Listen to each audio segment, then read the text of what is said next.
Royal still নিবেদিত DBC নিউজের নিয়মিত আয়োজন সংবাদ সম্প্রসারণে সবাইকে স্বাগত জানাচ্ছি আমি মুক্তাদির অনেক।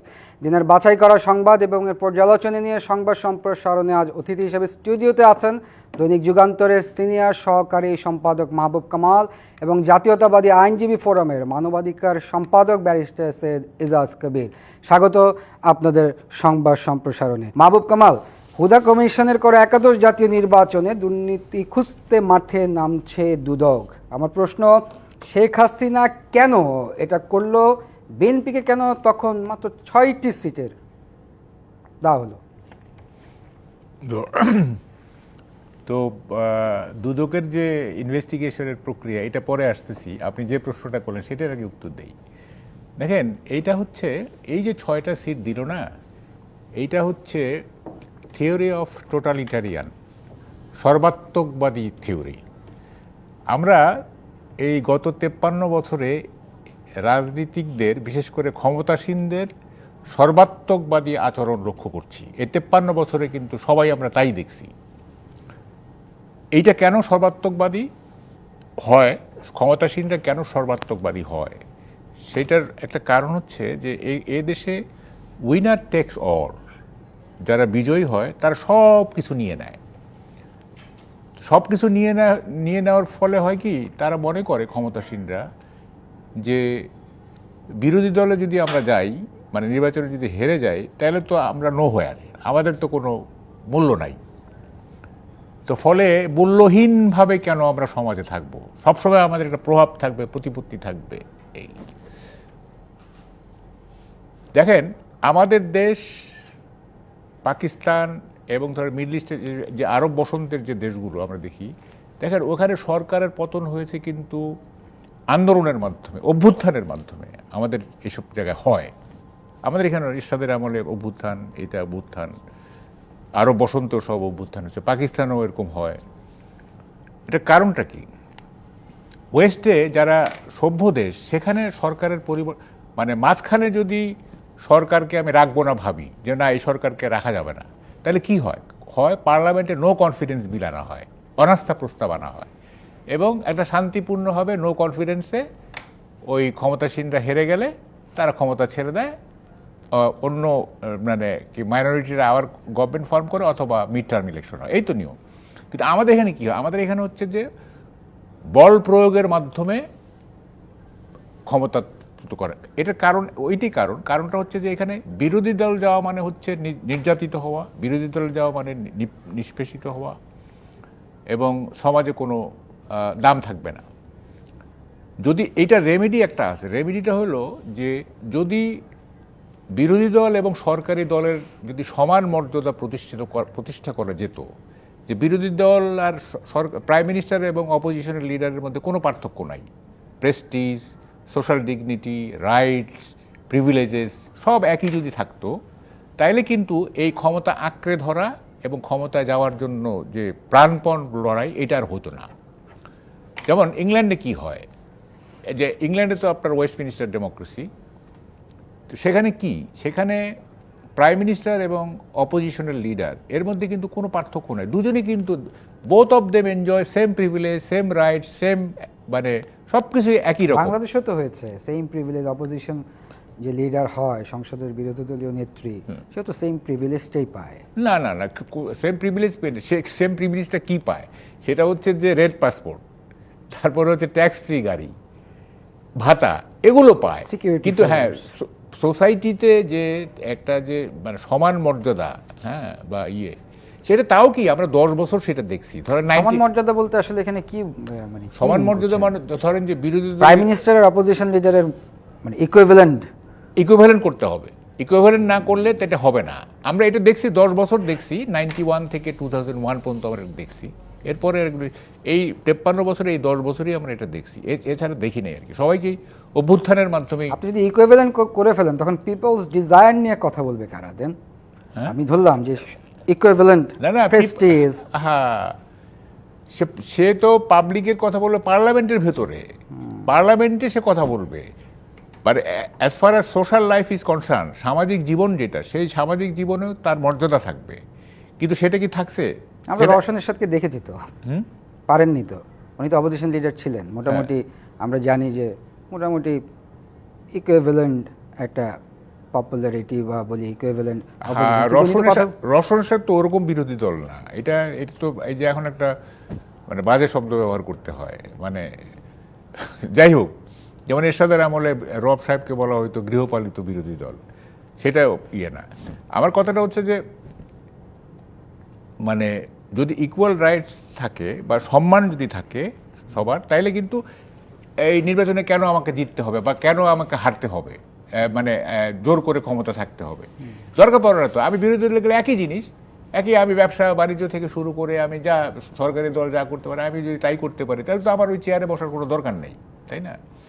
এই জিনিসটা কিন্তু আমরা স্ট্যাবলিশ করতে পারিনি। অর্থাৎ এক কথা যদি আমরা বলি যে পলিটিক্সকে আমরা গেম অফ জেন্টলম্যান করতে পারিনি, ভদ্রলোকের খেলা আমরা করতে পারি নাই। এইটা একটা নোংরামির পর্যায়ে নিয়ে গেছি আমরা। হ্যাঁ, সে কারণে এই সমস্ত হয়, এবং গত 15 বছরে সবচেয়ে বেশি হয়েছে এটা। হ্যাঁ, 53 বছরে হয়েছে, কিন্তু গত 15 বছরে বিরোধী দলের আসলে মানে মিনিমাম কোনো ইয়ে ছিল না আর কি, মানে কি বলে রাইটস বলেন, তারপরে ডেমোক্রেটিক অধিকার বলেন, ব্যবসা বাণিজ্য থেকে শুরু করে অনেকে মানে পলাতক জীবন যাপন করছে, অনেকের মামলা হামলা এইসব হয়েছে। মাহবুব কামাল, আমরা একটু ব্যারিস্টার এজাজ কবিরের কাছ থেকে একটু শুনি। ব্যারিস্টার এজাজ কবির, যেটা মাহবুব কামাল বলছিলেন সর্বাত্মকবাদী থিওরি এবং পলিটিক্সটা হচ্ছে গেম অফ জেন্টলম্যান, কেন আমরা করতে পারলাম না স্বাধীনতার 53 বছর পরেও? ধন্যবাদ। না, উনি সিনিয়র ভেটারান জার্নালিস্ট, উনি অনেক কথাই বলেছেন, উনি ওনার অভিজ্ঞতার আলোকে অনেক কথা বলেছেন, কিন্তু ওনার সব কথার সঙ্গে আমি আসলে মানে দ্বিমত পোষণ না করলেও একমত হতে পারছি না। সেটার ব্যাপারটা হলো যে হ্যাঁ, পলিটিক্সটা অল ওভার দ্য ওয়ার্ল্ড, আপনার যদি এই ফার্স্ট পাস দ্য পোল সিস্টেম বলেন বা অন্য যে সিস্টেমে বলেন, it's winner takes it all. আর বিরোধী দল যেই থাকবে ওই সামাজিক মর্যাদার তো ডিপেন্ড করে সমাজের উপরে, না? আমাদের সমাজ যেরকম আমরা সেরকম মর্যাদা দিব। তো বিরোধী দলে তো আমরা শেখ হাসিনাকেও দেখেছি, বিরোধী দলে আমরা ম্যাডাম খালেদা জিয়াকেও দেখেছি, বিরোধী দলে আমরা রওশন এরশাদকেও দেখেছি। সো আসলে মর্যাদা বা সম্মান এটা তো মানুষের ভালোবাসা বা এটা অর্জন করে নিতে হয়। আর যেটা বলছিলেন যে পলিটিক্স অফ জেন্টলম্যান, ইয়েস, ক্ষমতায় জোর করে থাকার একটা প্রয়াস, ইয়েস, বাট প্রশ্নটা আমার অন্য জায়গাতে। প্রশ্নটা হলো যে 73-তে যে ইলেকশন হয়েছিল তখন বিরোধী দল কে ছিল? ওই ইলেকশনটা রিক করার কি প্রয়োজন ছিল? এটা ওনারা ভালো বলতে পারবে না, আমরা তো ছিলাম না, আমরা তো বই পড়ে জেনেছি, ওনারা তো অভিজ্ঞ মানুষ, ওনারা তো চাক্ষুষ দেখেছেন, আপনি অ্যাক্টিভিস্ট। হ্যাঁ, তো 73-তে আওয়ামী লীগের অপোজিশন তখন কে ছিল? তো ওই সময় আওয়ামী লীগের ইলেকশনটা রিক করতে হলো কেন? জবরদখল করে ক্ষমতায় থাকতে হলো কেন? হেলিকপ্টার দিয়ে ভোট ডাকাতি করতে হলো কেন? সো এইটা একটা মেন্টাল সেট আপ, মানসিক একটা জিনিস। তো এটা প্রায়শই আমরা আওয়ামী লীগের মধ্যেই দেখতে পেয়েছি। আমি শেষ করে নিয়ে আমি ভুলে যাবো আবার। 10 সেকেন্ড আর কি। জি বলেন। আপনার সাথে তো আমার কোনো কন্ট্রাডিকশন হচ্ছে না, না। আমি তো বলেই নিছি যে এটা থিওরি অফ টোটালিটারিয়ান। তো 73 তো টোটালিটারিয়ান থিওরি ছিল না, ঠিক আছে, আমি কন্ট্রাডিকশন হলো না। না, কন্ট্রাডিকশন আমি বললাম যে আমি ভুলে যাবো। তো এই 73 যেই ইয়েটা দেখলাম, ইলেকশনটা দেখলাম, তো ওখান থেকে তার পরবর্তীতে আমরা যতগুলি আসি 73 থেকে বেটার ইলেকশন হয়েছে, এবং আলটিমেটলি কোনটা 70 থেকে বেটার ইলেকশন কি আমাকে একটু বলেন তো ডেটা। 73 থেকে আপনি যতগুলি ইলেকশন পরবর্তী দেখেন কম্পারেটিভলি বেটার, এবং বেস্ট ইলেকশন 73 পরে 91 এ বা 96 এ ভোটিং এর ঘটনা ঘটে নাই। 91 এর ইলেকশন হচ্ছে so far well recognized to be the best under Shahabuddin. আপনি সবগুলি বলতে পারেন না, 86 88 কি? এইটি না, সবগুলি বলতে পারেন, বাট কম্পারেটিভলি যদি 73 থেকে যদি ধরি, কম্পারেটিভলি এটা আমার মতামত যে কম বেশি ভালো মন্দের মধ্যে 73 তুলনায় ভালো, 73 তুলনায় ভালো হয়েছে। আর যেখানে আওয়ামী লীগের মতো দল দেশ চালাচ্ছে, দেশ স্বাধীন করেছে, তারা নেতৃত্ব দিয়েছে স্বাধীনতায়, যখন অপোজিশন নাই, সেই সময় তো ক্ষমতা কুক্ষিগত করার কিছু নাই। আমি যেটা বলার চেষ্টা করছি সেটা হচ্ছে যে it's is a mental frame. So একটা দলের মেন্টাল ফ্রেমটা সেরকম 73 ইলেকশন দেখলে বোঝা যাচ্ছে, এবং 73 to 75 আমরা দেখে বুঝতে পারছি, এবং যেটার টোটাল বহিঃপ্রকাশটা আমরা আবার দেখতে পেয়েছি ফ্রম 2008 অনওয়ার্ডস, যেটাই আমি বলার চেষ্টা করছি আর কি। সো 96 to 2001 পর্যন্ত আমরা সেই জিনিসটা দেখতে পারিনি, কারণ টু সার্টেন এক্সটেন্ট একটা ইলেকশন প্রসেস আমাদের মধ্যে বিদ্যমান ছিল, যেটা আপনি 91-এ কেয়ারটেকার গভর্নমেন্ট। আপনি 2008 ইলেকশনটাকেও প্রশ্নবিদ্ধ বলতে পারছেন? অবশ্যই, হ্যাঁ, অবশ্যই 2008-এর ইলেকশন অবশ্যই প্রশ্নবিদ্ধ, এবং সবচেয়ে বড় প্রশ্নবিদ্ধ করার আলামতটা হচ্ছে প্রণব মুখার্জির বইটা। সেইখানেই তো বলা হয়েছে যে আমাদের আর্মি চিফকে কিভাবে নেওয়া হয়েছে, কি কথা হয়েছে, এবং তার সেফটি কিভাবে থাকবে, শেখ হাসিনা আসছে সে কিভাবে সেফ এক্সিট প্ল্যান পাবে, এই ধরনের কথা প্রণব মুখার্জি তার বইয়ে লিখেছেন। যদিও ইট ইজ উনি যেহেতু নিজে বলেছেন, সেখানে আমার আর এখানে অ্যাসার্ট করার কিছু নাই বা আমার অ্যাসারশন করার কিছু নাই। তো উনি যেহেতু নিজেই বলেছেন, সো আমি ধরেই নিতে পারি যে there is a doubt as to the 2008 election. So ওই জায়গাতে ডেফিনেটলি এটা আমরা আগে মনে করতাম, বাট ওই বইটা পড়ার পর definitely I have no doubt that my election was right and that my sovereignty was compromised. হ্যাঁ, এবং এইটার জন্য দায়ী তখনকার ওই মঈনুদ্দিন সরকার। সো ওই জায়গাটা থেকেই বলছি যে আপনার একটা যে বিদ্যমান সিস্টেম ছিল, কেয়ারটেকার গভর্নমেন্টের সিস্টেমটা ছিল, সেটার কারণে মনে করে ভালো মন্দ যেভাবে হোক একটা ব্যালেন্স ছিল। কিন্তু সেটা আমরা 2008-এ যেভাবে আমাদের কেয়ারটেকার গভর্নমেন্টের সহায়তায় যেভাবে পরবর্তী আমরা এই ফ্যাসিস্ট সরকারের জন্মাতে দেখলাম, এবং পরবর্তীতে যেইভাবে আদালতের কাঁধে বন্দুক রেখে কেয়ারটেকার গভর্নমেন্টের এটা সরানো হলো, এই সব কিছু মিলিয়ে এটা আসলে আপনার একটা পলিটিক্যাল পার্টির যে একটা মাইন্ড ফ্রেম, যে ক্ষমতায় থাকবো, সেটি আসলে বোঝা যায়। কিন্তু এবং এটা আমার কাছে, এটা আমার ব্যক্তিগত মতামত, এটা আমি আওয়ামী লীগের মধ্যেই আমি সবচেয়ে বেশি এবং খুব স্ট্রংলি দেখি আর কি। অন্য কোনো দলের মধ্যে অন্য কোনো দল বলতে তো আসলে লার্জার দল বিএনপি এবং কেয়ারটেকার গভর্নমেন্ট উনি বিএনপি ইন্ট্রোডিউস করেছে সব কিছু মিলিয়ে। সো এটা আসলে ক্ষমতা থাকার প্রয়াসটা আওয়ামী লীগের মধ্যে বেশি দেখা যায়, এবং সেটাই লাস্ট 17 বছরে বা 2008-এর পর থেকে। এটাই তো রাজনীতি, এজাজ কবির, ক্ষমতায় থাকার প্রয়াস। না, রাজনীতি হচ্ছে কৌশল, রাজনীতি হচ্ছে আপনি কি টেকনিকে যাবেন। অবশ্যই রাজনীতি একটা কৌশল, কিন্তু এর মানে তার মানে কি 15 বছর বিএনপি আওয়ামী লীগের কৌশলের কাছে পরাজিত হয়েছে? না, 15 বছর আওয়ামী লীগ বিএনপি আওয়ামী লীগের কৌশলের কাছে পরাজিত হয়নি। 15 বছর আওয়ামী লীগ বাংলাদেশের রাজনীতিকে যেভাবে, এক্সকিউজ মাই ফ্রেঞ্চ, যেভাবে ধর্ষণ করেছে, সেইখানে বিএনপি আসলে রাজনীতি করতে পারে না। শুধু রাজনীতি না, বিএনপি না, কোনো দলই রাজনীতি করতে পারে না। সো এটা ওইরকম কিছু না যে আওয়ামী লীগ। আমরা একটু মাহবুব কামালের কাছে শুনি। মাহবুব কামাল যেমনটা ব্যারিস্টার এজাজ বলছিলেন যে কোনো দলই আসলে রাজনীতি করতে পারে, আপনি কি তেমনটাই মনে করেন? কি গত এই 15 বছর? না, গত 15 বছর তো এটা অস্বীকার করার কোনো উপায় নাই। বিশেষত বিএনপির উপরে, বিএনপি জামাতের উপরে যা করা হয়েছে, এটা একেবারেই আনডেমোক্রেটিক। তো অন্যান্য দল মাঝে মাঝে করেছে, আবার মাঝে মাঝে দেখা যাচ্ছে আননেসেসারি কতগুলো লেফটিস্ট ডেমনস্ট্রেশনগুলোকে বা সমাবেশগুলোকে মানে ডিসমেন্টেল করে দেওয়া হয়েছে, এগুলি মাঝে মাঝে আমরা দেখছি। কিন্তু বাই অ্যান্ড লার্জ আপনার বিএনপিকে রাজনীতি করার সেভাবে সুযোগ করে দেওয়া হয় নাই। এবং এইটা 13-14 সালের, এর আগে কিন্তু ওরকম ছিল না। 13-14 সালে ওই যে আপনার এই যে পেট্রোল বোমার যে নানা রকম আমরা ইভেন্ট দেখছি আর কি, মানে অপঘটনা দেখছি, তারপর থেকে এটাকে ক্যাশ করছে আর কি উনি।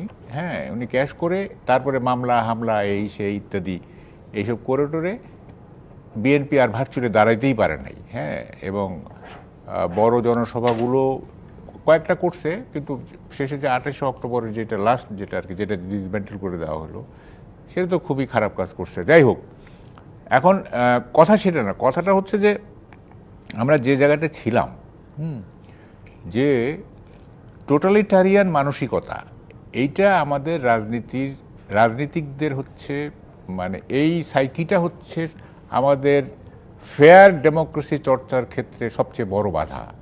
এই সর্বাত্মকবাদী মানসিকতা, আমি সব নিয়ে নিব। হ্যাঁ, দেখবেন এটা সব ক্ষেত্রে কিন্তু এটা আমরা দেখি। এটা হয়তো বাঙালিরই চরিত্র, হয়তো যে কেউ ভাগ দিতে চায় না। হ্যাঁ, কেউ ভাগ দিতে চায় না, এবং কি বলে যে সব কিছুর উপরে আমার পূর্ণ নিয়ন্ত্রণ থাকবে, এখানে কোনো দ্বিমত থাকা চলবে না, এখানে কোনো শেয়ারার থাকা চলবে না। এটা আমাদের বাঙালিরই একটা চরিত্র। এবং এটা শুধু যে গত 15 বছর হয়েছে সেটা কিন্তু না। এটা যদি আমরা দেখি, ওই যে উনি বললেন যে 73 ইলেকশনে দেখেন, আমরা জাসদ ইলেকশন করছি 73-তে, আমাদের মিনিমাম 15টা সিট পাওয়ার কথা ছিল, মানে আমরা যে অ্যাসেসমেন্ট করছিলাম আর কি, কিন্তু আমরা সিট পাইছি মাত্র 2টা। হ্যাঁ, মাত্র 2টা সিট পাইছি। তো ফলে এটা আমাদের যেমন কয়েকটা ক্যান্ডিডেটের রেজাল্ট একেবারেই পাল্টিয়ে ফেলা হয়েছিল ইত্যাদি। কি কারণে করলেন বঙ্গবন্ধু এটা আমি বুঝলাম না। 10-20টা সিট, যেমন ধরেন এই যে 2018 না, যেটা আচ্ছা বিএনপি যদি 60-70টা সিট পাইতো কি এমন সমস্যা ছিল? বরং তার আওয়ামী লীগের জন্য বরং ভালো হইতো যে একটা বিরোধী দল একটা কি বলে যে একটা মোটামুটি ভালো বিরোধী দল ইলেকশন আসলে সিট দেওয়ার নেওয়ার কি আছে? ইলেকশন না দেওয়া নেওয়ার বলছি না, দেওয়া নেওয়ার বলছি না, আমি বলছি যদি ফেয়ার ইলেকশন হইতো, ফেয়ার ইলেকশনে যদি বিএনপি যদি 100টা সিট পাইতো ধরেন, হ্যাঁ, তাইলে তো এটা একটা ফাংশনাল পার্লামেন্ট। বাবু কামাল, আমরা একটা বিরতিতে যাই, বিরতি থেকে এসে আবার আপনার সঙ্গে, প্রিয় দর্শক, আরাম স্টিল নিবেদিত সংবাদ সম্প্রসারণ একটা বিরতির সময় হয়েছে, সঙ্গেই থাকুন। বিরতির পর আবারও স্বাগত। আরএম স্টিল নিবেদিত সংবাদ সম্প্রসারণের স্টুডিওতে আছেন দৈনিক যুগান্তরের সিনিয়র সহকারী সম্পাদক মাহবুব কামাল এবং জাতীয়তাবাদী আইনজীবী ফোরামের মানবাধিকার সম্পাদক ব্যারিস্টার সৈয়দ এজাজ কবির। বিরতির আগে কথা বলছিলাম মাহবুব কামালের সাথে। মাহবুব কামাল, ছোট করে একটু শুনতে চাই, আপনি সর্বাত্মবাদ থিওরির কথা বলছেন যখন যেই সরকার ক্ষমতায় আসে না কেন। আমার ছোট একটি প্রশ্ন আপনার কাছে, এই অন্তর্বর্তী সরকারে কি তাই দেখতে পাচ্ছেন? সর্বাত্মকবাদী কি না? হ্যাঁ, অবশ্যই। No change? না না না না, এটা মানে ক্ষমতার নিজস্ব একটা ম্যাগনেটিক পাওয়ার আছে। হ্যাঁ, এইটা ক্ষমতাসীনদের দূরে ঠেলতে দেয় না, মানে টেনে ধরে ম্যাগনেটিক পাওয়ারটা। ধরেন, কেন বলছি সর্বাত্মকবাদী, এই যে প্রলং করতেছে না, তার টেনিউরটাকে প্রলং করতেছে, হোয়াট ইজ দ্য জাস্টিফিকেশন? এটা কারণটা কি? সংস্কার। সংস্কার। আচ্ছা, সংস্কার, যেসব সংস্কারে তারা হাত দিয়েছেন এগুলি কি টেকসই সংস্কার? এগুলি তো ফু দিলে উড়ে যাবে। আপনি এরশাদের মতো যদি সংস্কার করতেন যেগুলো টেকসই, যেমন ধরেন উপজেলা যখন এটা মানে পাকিস্তান থেকে 47 থেকে এই পর্যন্ত মানে বেস্ট মানে অ্যাডমিনিস্ট্রেটিভ রিফর্ম আমি বলবো। যখন উপজেলা করলেন তখন এনারা এবং আওয়ামী লীগাররা বললো এটা উপজেলা। এটা বলতে হয় পলিটিক্যাল রেটরিক, বাংলাদেশে এটা হয় উপজেলা, কিন্তু তাদের কেউই কিন্তু এটা বাতিল করতে পারলো না। কেন পারলো না? যে এইটা এত টেকসই, এত ডিপ রুটেড যে এটা বাতিল করা যায় না, এটা সাস্টেইন করতেছে এবং করে যাবে ফর কি বলে ডিকেডস টুগেদার, এটা চলতে থাকবে, মানে সেঞ্চুরি টুগেদার চলতে থাকবে এটা। বা এর চেয়ে বেটার যদি কোনো ইনোভেশন হয় সেটা পরের ব্যাপার। তারপর ধরেন উনি কতগুলি সংস্কার মানে যেমন করতে চাইছিলেন, যেমন জুডিশিয়াল ডিসেন্ট্রালাইজেশন, সেটা ব্যারিস্টারদের জন্য পারলো না। ব্যারিস্টাররা বলে যে কী নৌকায় করে আমি মানে বরিশাল যাব, হ্যাঁ, লঞ্চে করে, দরকার কি, আমি ঢাকাতে বসে করবো, পারলো না। স্বাস্থ্যনীতি করতে চাইছিল, এই প্রফেসর ডাক্তারদের জন্য করতে পারলো না, কারণ তারা প্রাইভেট প্র্যাকটিস নষ্ট হয়ে যাবে। সো উনি করতে চাইছিলেন এবং কতগুলি করছিলেন, যেমন ওষুধ নীতি, এটা এক ধরনের সংস্কার এবং সেই ওষুধ নীতির বেনিফিট আমরা এখন পাচ্ছি। সেগুলি এরশাদের যে সংস্কারটা না, উপজেলা বলেন, ওষুধ নীতি বলেন, আর যেগুলি পারলো না সে তো পারলোই না, করতে চাইছিল বেচারা। এগুলি তো টেকসই। আপনি যে সংস্কারগুলি করতেছেন এগুলি তো ফু দিলে উড়ে যাবে, জাস্ট ফু দিবে উড়ে যাবে, ঠিক আছে? মানে যে ইলেক্টেড গভর্নমেন্ট, মানে এনাদের তো ক্ষমতায় আসার সম্ভাবনা বেশি, একটা ফু দিবে, তারেক রহমান, সব শেষ। এখন তাহলে কি, তার মানেটা কি? আপনি সংস্কারটা করতেছেন আপনার টেনিউরটাকে প্রলং করার জন্য। আপনি জানেন, নিজেও জানেন যে এইসব সংস্কারে কোনো লাভ হবে না। হ্যাঁ, সংস্কার একটা দরকার ছিল, যেমন ধরেন এই যে আজকে মির্জা ফখরুল দেখলাম, উনি বলতেছেন যে ন্যূনতম সংস্কার করে নির্বাচন দেন। দেখেন এখনও বলতেছেন, আপনি ডিফাইন করেন না ন্যূনতমটা কি, ন্যূনতমটা কি, মানে this fur and not further. Ejaz কবিরের কাছে শুনি, শেষ করতে দিই। যদি this fur and not further হয় তাহলে দিসটা কি, এটা তো বলতে হবে যে ন্যূনতমটা কি। আমি বলে দিই ন্যূনতমটা কি। ন্যূনতম হচ্ছে যে একটা ফেয়ার ইলেকশনের জন্য যে সমস্ত সংস্কার দরকার সেগুলি করে নির্বাচনটা দিয়ে দেন। বাকি যে করতেছেন, যে যতগুলি করতেছেন, এগুলির কোনো পার্মানেন্ট কোনো স্থায়িত্ব নেই এবং এটা কোনো লঞ্জিভিটি নেই। আমরা একটু এজাজ কবিরের কাছে, এজাজ কবির, মাহবুব কামাল বলছেন আমরা ফেয়ার একটা ইলেকশন চাই, কিন্তু আমরা এখন দেখছি যে আওয়ামী ফ্যাসিস্টদের যদি আবার পুনর্বাসন করা হয়, সমন্বয়করা বলছেন একই পরিস্থিতি ফেস করতে হবে যারা যদি ফ্যাসিস্টদেরকে আবার পুনর্বাসন করতে চায়। আওয়ামী লীগ তো বাংলাদেশের রাজনীতিতে একটা ফ্যাক্ট। এখন আওয়ামী লীগ ছাড়া কি নির্বাচন ফেয়ার হবে কি না? ফেয়ারনেস এক জিনিস, রাজনীতি আরেক জিনিস, আর বাংলাদেশের রাজনীতির চরিত্র আরেকটা জিনিস। এখন আপনি যেটা বলতে চাচ্ছেন যে আওয়ামী লীগকে কি পুনর্বাসন করা হবে কিনা বা আওয়ামী লীগ আসবে কিনা, এরকমই তো কিছু না না না, বলতে চাচ্ছেন। আমাদের সমন্বয়করা বলছেন যে এখানে যে আওয়ামী আবার পুনর্বাসন, ফ্যাসিস্টদের যদি আবার পুনরায় কেউ ফিরে আনতে চায় তাহলে ফ্যাসিস্টদের মতোই তাদের অবস্থা হবে। না, সমন্বয়কদের উদ্দেশ্যে যেটা আমি যেটা বলতে চাই যে সেটা হচ্ছে যে আমরা তো জাতীয়তাবাদী আদর্শে বিশ্বাসী, বহুদলীয় গণতন্ত্রে বিশ্বাসী। আমরা কোনো রাজনৈতিক দলকে ব্যান করতে, এটা যদি জনগণ যদি বয়কট করে তাহলে সে পার্লামেন্টে যাবে না, কিন্তু ওই আইন করে যেভাবে ব্যান করতে হবে এরকম ধারণা বা ধারণ বিএনপি রাখে না। তবে একটা জিনিস যেটা বলতে চাই সেটা হচ্ছে যে এই রিসেন্ট যেই দেখাগুলি দেখছি, যে আমার কাছে কেন জানি মনে হচ্ছে একটা জগা খিচুড়ি পেকে গেছে। কি আওয়ামী লীগ কি জামাত, না জামাত আওয়ামী লীগ? মানে এখন সমন্বয়কদের কথা যদি বলি বা ছাত্রদের কথা যদি বলি, 5ই আগস্টের যেই ছাত্র জনতার বিপ্লবের কথা যদি বলি, তার আগে ভ্যাট নিয়ে আন্দোলন হয়েছে, নিরাপদ সড়ক নিয়ে আন্দোলন হয়েছে, হেলমেট লীগের আক্রমণ দেখেছি ছাত্রদের উপরে। তো আমরা তো এই 5ই আগস্টের পর দেখছি যে মানে জামাত, ছাত্রলীগ আর শিবির মনে হচ্ছে লেজে গোবরে। সো আসলে আমাদেরকে এখন আইডেন্টিফাই করতে হবে যে আসলে রাজনীতি যদি বাদই দিই, বিএনপির কথাটা যদি বাদই দিই, ছাত্রদের কথাটাই যদি ধরি, তাহলে এদের উপরে আক্রমণটা করলো কে?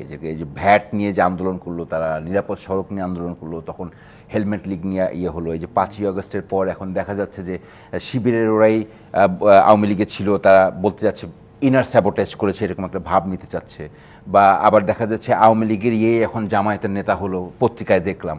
তো বিএনপির কথা বাদে দিলাম, বিএনপি ধরে নেন for the sake of argument, বিএনপির অনেক লোকরা তো আমরা আওয়ামী লীগে যোগ দিতে না, দেখেছিলাম। সেটা ঠিক আছে, আওয়ামী লীগে যোগ দিতে দিয়েছেন, তাদেরকে তো পুনর্বাসন বিএনপিতে করা হয়নি, এরকম এখন পর্যন্ত দেখা যায়নি। কিন্তু আমার কথাটা হচ্ছে যে জামাত যেভাবে ক্লেম করছে আর আওয়ামী লীগের যে কার্যপরিধি দেখেছি সেটা নিয়ে একটা লেজে গোবরে আমার কাছে মনে হচ্ছে যে লেগে গেছে। এটা আসলে আমার ছাত্রদের সমন্বয়কদের একটা ডিটারমিন করা উচিত আর কি, যে আসলে জামাত আওয়ামী লীগ না আওয়ামী লীগ জামাত, বা ইনার কমপ্লিকেশনসটা কী ছিল। আর সমন্বয়কদের ব্যাপারে বা ওনাদের যেটা হচ্ছে যে আসলে ওনারা কি চাচ্ছেন বা কি বুঝতে পারছেন, এই ব্যাপারটা আমি আসলে এখন পুরোপুরি ক্লিয়ার না। মানে ওনারা কি আসলে রাজনীতিতে আসতে চাচ্ছেন, না রাজনীতিতে একটা প্রেশার গ্রুপ হিসেবে কাজ করতে চাচ্ছেন, না ওনারা আসলে মানে ওনারা নিজেরাই ক্ষমতায় আসতে চাচ্ছে? সেটা আমরা পরে আলোচনা করবো। ব্যারিস্টার কবি, আপনার কাছে আমার প্রশ্ন ছিল, বিএনপি কি আওয়ামী লীগকে নিয়ে নির্বাচন করতে চাচ্ছে কিনা? দেখেন, নির্বাচনে সব দল অংশগ্রহণ করতে পারবে, তবে একটা কথা আছে যে গত 17 বছর যে অন্যায় হয়েছে, এই অন্যায়ের বিচারটা হতে হবে। এবং এই অন্যায়টা হয়েছে আওয়ামী লীগের অধীন, আওয়ামী লীগ দ্বারা, এবং আওয়ামী লীগ ফ্যাসিবাদীর তকমাটা নিজের কপালে লাগিয়েছে। 73 থেকে 75-এর কথা বাদ দিলাম। সেই ক্ষেত্রে যারা এটার সঙ্গে জড়িত, আমার ব্যক্তিগত মতামত হচ্ছে যে তাদের বিচারের পরই তারা যেন ইলেকশনে আসতে পারে। আর যদি আইডিওলজিক্যাল পার্সপেক্টিভ আর দলীয় রাজনৈতিক পার্সপেক্টিভে যদি বলেন, বিএনপি থেকে আওয়ামী লীগকে মানে আওয়ামী লীগ ইলেকশন করে যদি এখন আসতে পারে সংসদে, আসবে। এখানে বিএনপির তরফ থেকে কোনো হাঁ বা না নাই। আওয়ামী লীগ একটি নিবন্ধিত রাজনৈতিক দল, তারা থাকবে, তারা রাজনীতি করবে। জনগণ যদি তাদেরকে রাজনীতি করতে দেয়, জনগণ যদি তাদেরকে ভোট দেয়, তারা দরকার আবার সরকারে আসবে। এতে বিএনপির কিছু আসে যায় না। ধন্যবাদ এজাজ কবির, ধন্যবাদ মাহবুব কামাল। আমাদের একটা বিরতির সময় হচ্ছে, প্রিয় দর্শক। আর স্টিল নিবেদিত সংবাদ সম্প্রসারণের বিরতির সময় হলে সঙ্গেই থাকুন। বিরতির পর আবারও স্বাগত। আর স্টিল নিবেদিত সংবাদ সম্প্রসারণ স্টুডিওতে আছেন মাহবুব কামাল এবং ব্যারিস্টার সৈয়দ এজাজ কবির। মাহবুব কামাল, আমরা এজাজ কবিরের সাথে কথা বলছিলাম আগাম নির্বাচনের পার্টিসিপেন্টস নিয়ে, আপনি যদি একটু বলতেন।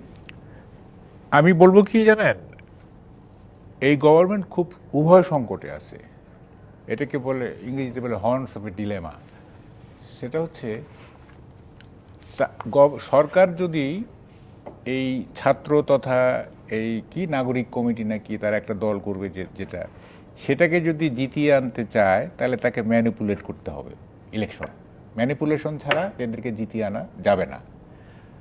আর যদি ম্যানিপুলেশন করে তাহলে ইলেকশনটা বিতর্কিত হবে এবং ন্যাশনালি ইন্টারন্যাশনালি বিতর্কিত হবে। তখন প্রশ্ন উঠবে তাহলে হাসিনা কি দোষ করছিল। উভয় সংকটে আপনি বুঝতে পারতেছেন জিনিসটা। ম্যানিপুলেট করা ছাড়া ওদেরকে আনতে পারবে না ক্ষমতায়। আবার ম্যানিপুলেট করলে হয়ে যাবে বিতর্কিত নির্বাচন এবং তখন হাসিনার প্যারালাল হয়ে যাবে। সো গভর্নমেন্ট খুবই টেনশনে আছে আমার ধারণা আর কি, মারাত্মক টেনশনে আছে। এখন এই জন্য আমি বলি কি, মানে এইসব বাদ এগুলি যে সমস্ত চিন্তা মাথায় আছে না সরকারের, এগুলি বাদ টাদ দিয়া খুব প্লেন অ্যান্ড সিম্পল চিন্তা করুক। প্লেন সিম্পল কি, ইলেকশন দিয়ে দেওয়া হোক, ছাত্ররা রাজনীতি দল কি করবে না করবে সেটা তাদের ব্যাপার। হ্যাঁ, ওখানে মাথা ঘামানোর কোনো দরকার নেই। ইলেকশন দিয়ে এবং ইলেকশনটা আওয়ামী লীগও যাতে পার্টিসিপেট করতে পারে, প্রোভাইডেড আওয়ামী লীগের যারা ক্রাইম করছে, যারা দুর্নীতি করছে, যারা হত্যার সঙ্গে জড়িত, যারা তারা ইলেকশন করতে পারবে না। তারা তো এমনিতেই যেহেতু তারা মামলার আসামি এবং বাই দিস টাইম কেউ কেউ কনফ্লিক্ট হয়ে যাবে, তো তারা তো আর করতে পারবে না। কিন্তু মানে Awami League as a party সেটা যদি ইলেকশন করে তাইলে ইলেকশনটা গ্রহণযোগ্য হবে। মানে ইন্টারন্যাশনালি, ন্যাশনালি বাদ দেন, ইন্টারন্যাশনালি গ্রহণযোগ্য হবে যে হ্যাঁ এই দলটাও ইলেকশন করছে। কিন্তু আমি রিপিট, কেউ যেন আবার ভুল না বুঝে, সেটা হচ্ছে যে যারা মানে ফৌজদারি অপরাধ করছে, হ্যাঁ, এবং হত্যার সঙ্গে তারা নির্বাচন করতে পারবে না। এছাড়া আওয়ামী লীগের যারা নির্দোষ, ইনোসেন্ট, এই যে আওয়ামী লীগ, এটা তো ভাস্ট পার্টি না একটা, এর মধ্যে তো সবাই আর ক্রিমিনাল না, তাই না? তাইলে আপনি যারা ইনোসেন্ট, যারা কি বলে দেশপ্রেমিক, যারা রিয়েলি কিছু মিন করে রাজনীতি করে, তাদেরকে আপনি ইলেকশন করতে দেন, তারপর দেখেন কি হয়। আওয়ামী লীগকে মাইনাস করে ছাত্রদের দলকে জিতিয়ে আনবেন এই চিন্তা করলে কিন্তু শিরে সংক্রান্তি আমরা বাগধারা পড়ছিলাম। মানে শিরে সংক্রান্তি মানে আসন্ন বিপদ। তো এই শিরে সংক্রান্তি নিয়েন না। এইটা মানে একটা সুন্দর ইলেকশন দিয়ে দেন। হ্যাঁ, সবাই ছাত্ররা যদি দল করুক, তারা পার্টিসিপেট করুক, অসুবিধা কি? কিন্তু ম্যানিপুলেশনে যাওয়া যাবে না। ম্যানিপুলেশনে গেলেই মানে আর রক্ষা নাই, একেবারেই রক্ষা নাই। হ্যাঁ, ইলেকশনটা ফেয়ার করতে হবে এবং ফেয়ারে যে আসবে সে গভর্নমেন্ট। ধন্যবাদ মাহবুব। আমরা একটু এজাজ কবিরের কাছে শুনতে চাই, যেটা মাহবুব কামাল বলছেন শিরে সংক্রান্তি। মাহবুব কামাল, এজাজ কবির, আমি যদি বলি এখন যে তিনটা বিষয় নিয়ে আসলে আটকে আছি, নির্বাচন, সংস্কার না ঐক্য, এজাজ কবির কোনটা? তিনোটাই প্রয়োজন। কোনটা বেশি প্রয়োজন? একই সাথে তিনোটা শতভাগ সব বিষয়ে প্রয়োজন এবং প্যারালালে এই কাজগুলি হতে হবে। সংস্কার প্রয়োজন একটা নির্বাচনের জন্যে, ঐক্য প্রয়োজন দেশ গড়ার জন্যে। এবং সংস্কার, বিএনপির মহাসচিব মির্জা ফখরুল ইসলাম যেটা বলেছেন যে ন্যূনতম সংস্কার, এটা আসলে আপনি বিভিন্ন মানুষ বিভিন্নভাবে ইন্টারপ্রেট করতে পারে হয়তোবা, বাট এটা উনি বলেছেন, উনি যেহেতু দলের একটা পদে বসে উনি কথা বলেছেন, ডেফিনেটলি এটার একটা কোনো মর্মার্থ আছে। তবে অফিসিয়ালি বিএনপি এখনও ওইরকমভাবে টাইম ফ্রেম গুনে দেয়নি। তবে এখন পর্যন্ত বিএনপি আমরা এই সরকারকে সহযোগিতা করে যাব এবং যত দ্রুত সম্ভব নির্বাচনের দাবিটাও আমরা করে যাব। কিন্তু এর মানে এই না যে আমরা এই মুহূর্তে গভর্নমেন্টের বিরুদ্ধে আমাদেরকে আন্দোলন করতে হবে। এর মানে এই না যে এই সরকারকে আমরা আবার 3 বছর 5 বছরের সময় দিয়ে দিব। একটা রিজনেবল টাইম ফ্রেমের মধ্যে কেয়ারটেকার গভর্নমেন্টে আমাদের অভিজ্ঞতা আছে না, আমরা 91-এ দেখেছি, 96-এ দেখেছি কীভাবে। তো ওই আলোকের ইয়েতে হয়তো বা একটা রিজনেবল টাইম ফ্রেমের মধ্যে এটা দলীয় সিদ্ধান্ত হবে, এখানে আমার মন্তব্য করার কিছু নেই। তবে ঐক্যর বেলায় আমি ব্যক্তিগতভাবে সর্বপ্রথম মনে করি যে এই বিশেষ করে এই লাস্ট 17 ইয়ার্স আমাদের পরিচয় নিয়ে এটা যেভাবে খেলা হয়েছে, এরকম আমরা বাঙালি না বাংলাদেশি, এটা আসলে আমাদেরকে সাংবিধানিকভাবে এবং মানসিকভাবে অ্যাকচুয়ালি উই হ্যাভ টু মানে কাম টু আ পয়েন্ট যে where do you want to settle down. আমি ব্যক্তিগতভাবে বলি যে আমার মানে জাত তো আমার বাঙালি, তো আমি থাকবোই, আমার দেশে তো আরও অনেক জাত আছে, কিন্তু যেহেতু আমার সার্বভৌমত্ব আছে, আমার ভূখণ্ড আছে, তো আমেরিকানরা নিজেদেরকে আমেরিকান হিসেবে পরিচিত হয়, ক্যানাডিয়ানরা ক্যানাডিয়ান হিসেবে পরিচিত হয়। আমি বাংলাদেশি বাঙালি। শুধু বাঙালি বললে যে আসলে আমি কত পৃথিবীর মানচিত্র একত্রিত করে ফেলতেছি, এটা আসলে এটা বোঝা বড় কনফিউজিং। আমি ছোট একটু প্রশ্ন করি আপনার কাছে এজাজ কবির, আপনি ঐক্যের কথা বলছিলেন। 17 বছর আমরা একটা ঐক্য দেখেছিলাম বিএনপি, জামাত এবং অন্যান্য রাজনৈতিক দলগুলোর মধ্যে। সেই ঐক্যের এখন কি অভাব দেখতে পাচ্ছেন আপনি? আমরা বারবার শুনি রাজনীতিবিদদের কাছে বিএনপির কাছ থেকে ঐক্যর ফাটল, ঐক্য বিনষ্ট করার চেষ্টা। বারবার 15 বছরের বা 17 বছরের আওয়ামী লীগ সরকারের যে তকমা বিএনপি জামাত বা জামাত বিএনপি, এটা আসলে আমরা বরাবরই সবসময় বলে আসছি যে বিএনপির সঙ্গে জামাতের এই তকমাতা দিয়েন না, এটা এক না। হ্যাঁ, নির্বাচনের জন্য একটা হয়েছিল, যেন আপনারা মন্ত্রীও তো করছেন। করছি। এটা একটা দ্বৈত আচরণ হয়ে গেল না এজাজ কবির? আপনি বলছেন এজাজ কবির বিরুদ্ধে আপনারা মন্ত্রী করেছেন, রাজনীতির জায়গায় রাজনীতি, এটা রাজনীতির জায়গায় রাজনীতি। এখন না, আপনি যেটা বললেন যে বিএনপি জামাতের সাথে এক করে দেখেন না, আপনারা দুইজন মন্ত্রী বাড়াইলেন। না তাহলে না জামাতের সঙ্গে এক করে দেখেন দুজন মন্ত্রী, তা আপনারা এর সাথে ইয়ে করছেন না, জাতীয় বেইমানের সঙ্গে একমত হয়েছেন না 86 সালে, আবার এর সাথে দুধ বানাইছেন না। তো রাজনীতির খেলা রাজনীতি ভিন্ন জায়গায়, ঠিক আছে? তকমাটাও তো কাইন্ড অফ সেম।